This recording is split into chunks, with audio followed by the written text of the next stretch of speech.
Okay. All right. Hello, everybody out there in Webland. This is Tom Campbell with Heartland Connections, and we are talking to Craig Gerdes here. I'm a big fan of Craig's stuff. I've seen his band perform a few different times, and he's got a new record out, and it's really great, too.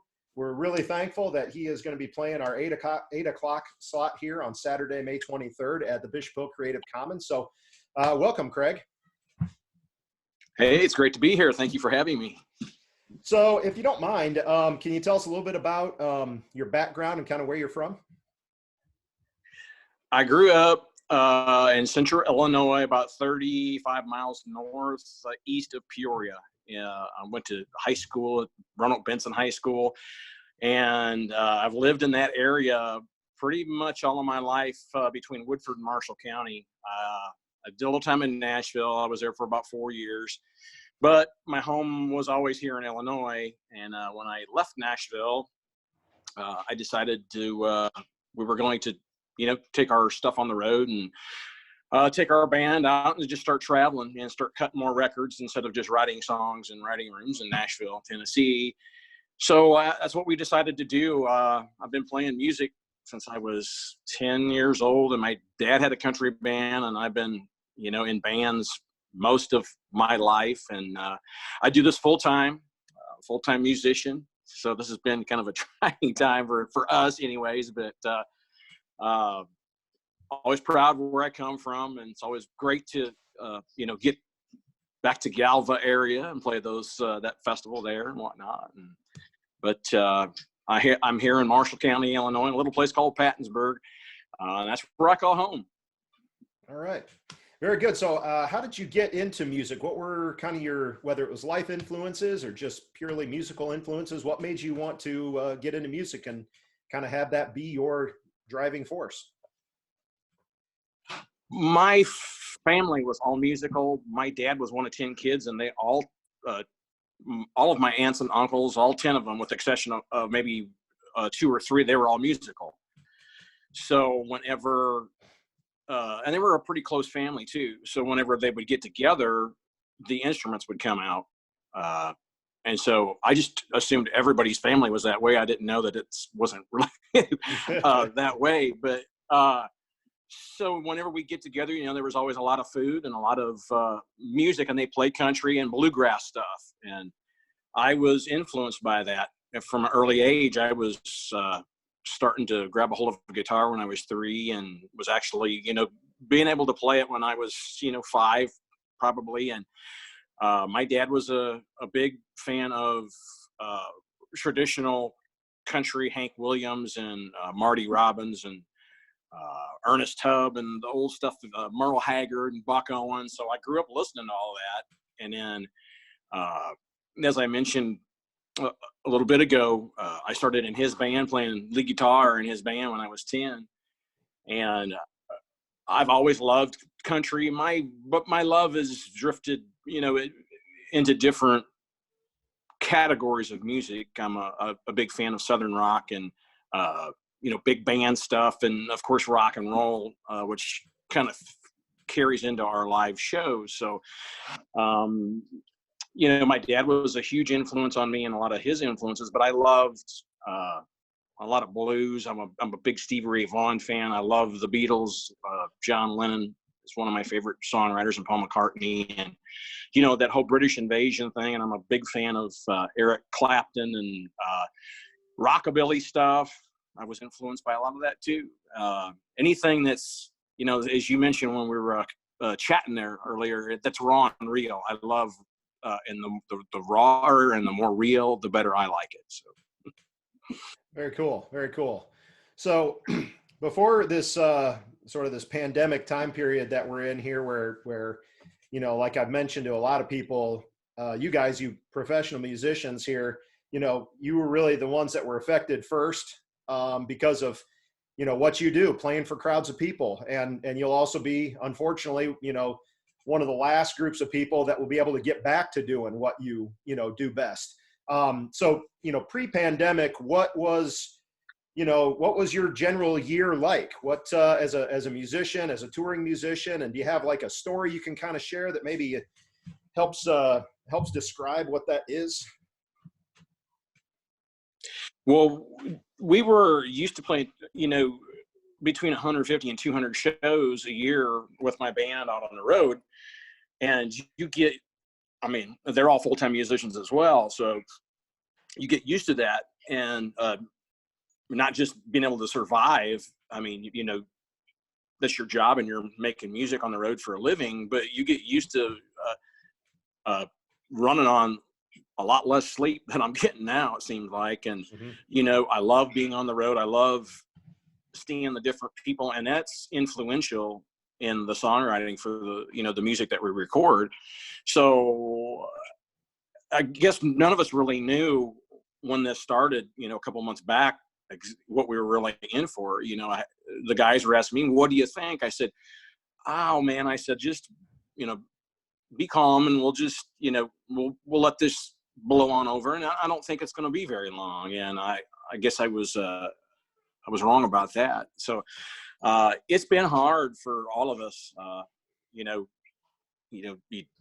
as with everybody that, it is out of work and whatnot. So we're chomping at the bit. You mentioned I got a new album that was released in the middle of this. Boy, I sure didn't want that. We were supposed to have different album releases all over America. I know we had one in Omaha, Nebraska, and we had our big kickoff was in Nashville, Tennessee. It was scheduled for the end of March, and all that hit. And Nashville survived that tornado that went through shortly there prior to all of this. But the venue I was scheduled to play in, it missed that venue. So we thought we got lucky, and then the pandemic hit. And so we've just been regrouping, and everything's kind of been, kind of in a holding pattern when this album was released, because some of the people that were doing the reviews, they're not working. Right. And just like we're not working. So I just try to be creative, keep, doing stuff around. I'm doing stuff around my home I haven't done in 10 years. It seems like. So, hey, I actually put a garden in for the first time in 10 years. So if I figured I'll probably be at home a little more. But right. I'm just right now just kind of in a holding pattern and enjoying, being with my wife and my kids and seeing my dog more and stuff like that. So I've always been one to, just kind of roll with things and make the best out of them. So that's what we're doing. So have you been able to, in this period of time here, shelter in place and everything, have you been able to perform online, kind of give your fans at least a little taste of Craig Gerdes live? Yes, we have. Kind of ironically enough, 2 years ago, I was doing a show in Kentucky, and the club owner came up to me and he said, I happen to have an idea for you. He said, why don't you, when you're home off the road, he said, I know, you're pressed on time when you're home and you're off the road because you got, things that you've got to do. He said, but you ought to think about going Facebook Live. Yeah, and a couple of years ago, that was kind of rare. I only knew maybe one or a couple other people that maybe did that. And it just, not too many people were doing Facebook Live. But my wife had mentioned to me, she goes, well, Craig, what do you think? Tuesday nights, we do have a free night. Why don't you just grab your acoustic guitar and I'll shoot you live, and we can kind of comment about the shows we've where we've been and where we're headed, and and take some requests and talk to the people. And I go, well, gosh, I don't know, we only really have one night when we are home. And I said, yeah, but let's try it. I said, because it would give the people that can't come to our live shows an opportunity to see us. Maybe they don't or can't come to those clubs, or don't want to go to the club and see a band in a big setting or whatnot. So we thought we'd take an intimate approach and get to know people out there all over the world, and that's what happened. I was only going to do it once or twice, but we started building what we call our gathering family. We call it the Tuesday night gathering. And so when this pandemic hit, we were already 2 years into doing these Facebook Live shows, and I guess so we were seasoned veterans when this Yeah, all right. started, and so we continue to do it. Well, Yep. that's great. I mean, it's cool Yeah. that you kind of already had that fan base that has been used to seeing you online and live online. And of course, I'm sure that the number of people that have been visiting on those Tuesday nights has just grown too. It has, because they tell their friends and their family, and I just get a kick out of getting to know the people and hearing how their week has been and what they've got going on, and it's just one big family, and the people that are out there have gotten to know one another through the face. Strangers are becoming friends and family through that Tuesday night, just a 1 hour show. So I think it's important. We'll continue to do it till we can't do it. I think that that's an important piece, and of course right now it's really important. Everybody Oh else yeah, is doing it too. So. very cool. So with you having quite a bit of experience and put in a lot of time in the music business and dedicated your life to it, what advice would you give to maybe some younger, maybe up and coming musicians that are trying to navigate through this strange time here? Well, these are different times altogether than they ever were when I was getting into the music business, because of the social media technology and whatnot, and you should just use that to your fullest advantage.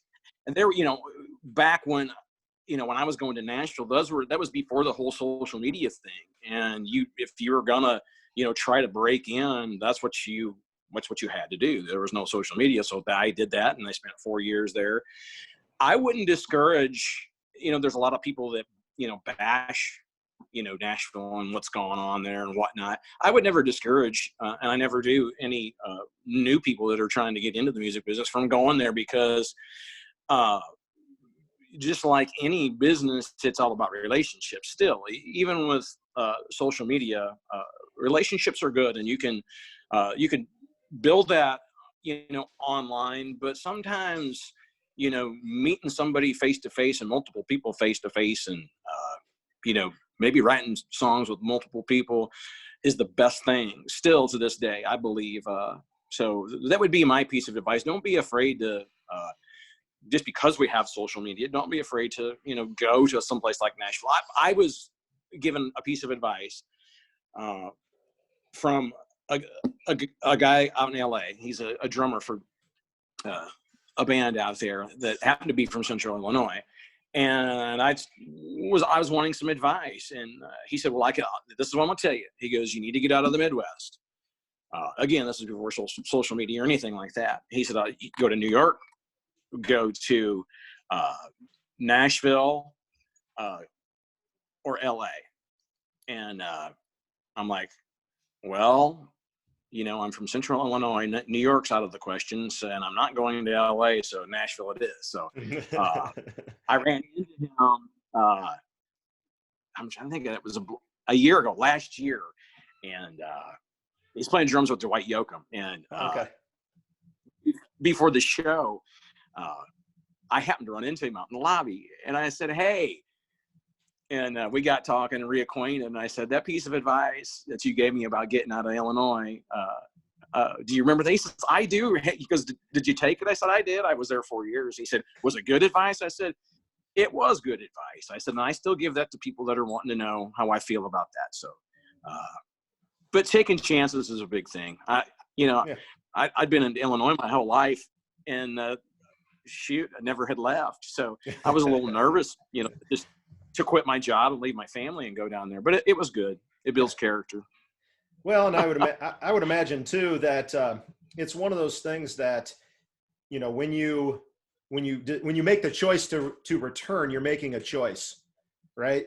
Like you don't have to sit there and wonder what may have happened if I went there. If you go and you decide to stay, then you decide to stay. If you go and you realize, hey, you know what, my perspective changes, having been here for a period of time, I'm going to go back home and I'm going to do what I'm going to do and represent where I'm from and put my talents out there and still be able to, still be able to be a driving force, in music and make connections with people. So that's really cool. That's exactly what I did. I would be more effective, just taking it on the road. So that's what we did. Right. So on the other side of this pandemic, and we know there will be another side to it, we just don't know exactly, how long that's going to be.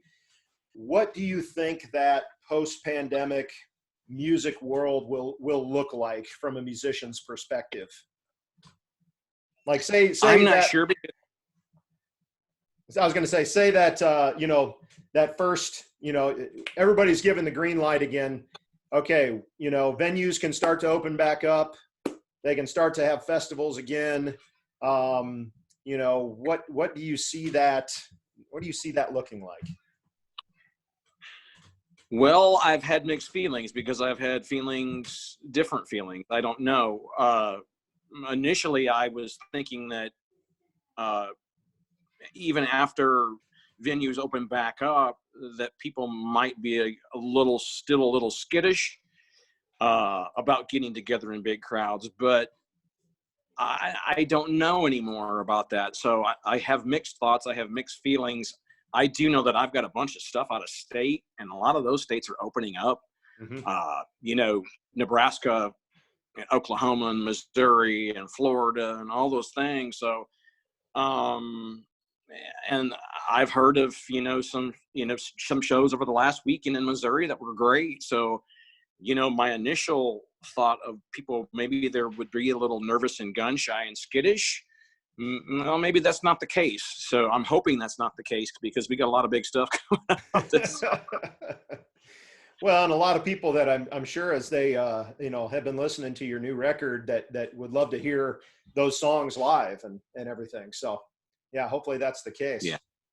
So what, now that we've touched on some of those other things, and we're going to be hearing your music at the Creative Commons, where is the best place that people can find out more about you?